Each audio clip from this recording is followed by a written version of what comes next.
कल जो हमने ब्लॉग बनाया था, लास्ट जो ब्लॉग था हमारी साइकेट्रिक पोस्टिंग का, तो कल ना वो हमारा लास्ट डे था पोस्टिंग का। तो वहाँ से हम लोगों ने जो सीखा, मतलब जो नॉलेज मैंने वहाँ पर अभी चीज़ें ऑब्जर्व करी, जो मैं आपको बताने वाली हूँ कि वहाँ पे मतलब जो भी पेशेंट्स आते हैं या जो भी ट्रीटमेंट करवाने आते हैं, वो कोई ऐसे वैसे पेशेंट नहीं होते कि मतलब बिल्कुल ही पागल हैं और मार रहे हैं, किसी को पीट रहे हैं। वो हम जैसे नॉर्मल लोग ही जाते हैं वहाँ पे।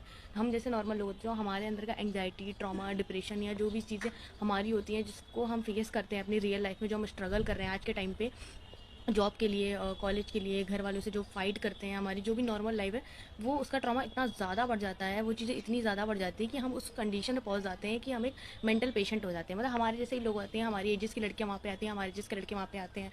और मतलब काफ़ी सारे मैंने ऐसे केसेस भी वहाँ पे देखे हैं जो मतलब ब्रेकअप के बाद उस हालत में पहुँच गए हैं कि मतलब उनका खुद का कोई वही नहीं, उन लोगों ने इतने नशे कर रखे हैं। तो वो चीज़ें वही होती हैं जो हम लोग अपनी रियल लाइफ में फेस करते हैं। मतलब अगर हम स्ट्रांग हैं तो हम अपने आप को कंट्रोल कर सकते हैं, हम अपने इमोशन से फाइट कर सकते हैं। बट अगर हम वीक है एट द मोमेंट, अगर हम उस पॉइंट पे वीक हो जाते हैं, तो हम भी उस स्टेज में, उस हॉस्पिटल में पेशेंट के नाम पे ही आ जाते हैं। तो भाई ये चीज़ मैंने वहाँ पे ऑब्जर्व करी है कि हमारे जैसे ही, हमारी एज के ही लोग पर ज़्यादातर एडमिट हैं, क्योंकि हमारी जो मेंटल कंडीशन होती है, हम वहाँ पे किसी से शेयर नहीं कर सकते अपनी रियल लाइफ में। हमारे पास ऐसे दोस्त नहीं है आज के टाइम पे, हमारे पास ऐसा पार्टनर नहीं है, जो भी चीज़ें हम किसी से नहीं शेयर कर पाते हैं, वो चीज़ें इतनी ज़्यादा हाइप हो जाती हैं कि हम उस कंडीशन में पहुँच जाते हैं। तो ये चीज़ तो मैंने वहाँ जा करके देख ली है कि भाई कि कुछ भी हो लाइफ में, एट दी एंड आप ही आपके साथ हो। वहाँ पे जो ये बातें होती हैं कि चार लोग हैं लाइफ में, चार लोग हैं, चार लोग हो, चार लोग वहाँ पे नहीं होते हैं। वहाँ पे आप सिर्फ आप होते हो और आपका एक फैमिली मेम्बर होता है, ठीक है।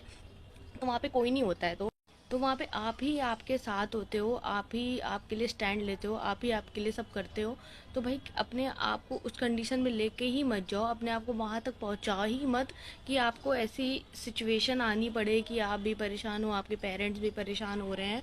तो मतलब कुल मिला के ये है कि अपनी मेंटल हेल्थ ठीक रखनी है। दुनिया चाहे चूल्हे में, भाड़ में, कुछ भी हो लाइफ में, भसड़ मचली कुछ भी है, हम लोगों को उस पॉइंट पे जाना ही नहीं है कि हमारी ऐसी हालत हो जाए, ठीक है। तो अपनी मेंटल हेल्थ को, अपने आप को पहले प्रायोरिटी में रखो, दूसरों को प्रायोरिटी देना बंद करो। भाड़ में चाहे साला कोई हो चाहे ना हो, अपने आप को रखो। अपनी मेंटल हेल्थ ख़राब नहीं होनी चाहिए लाइफ में, कुछ भी हो जाए। क्योंकि पैसा, फेम और जो आपकी यारी दोस्ती, आपके जो बाप आपका प्यार व्यार है, वो सब हॉस्पिटल की सीढ़ियों पे जाकर के ख़त्म हो जाता है।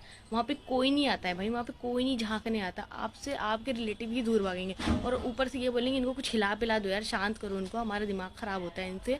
तो ऐसे ही होता है वहाँ पे।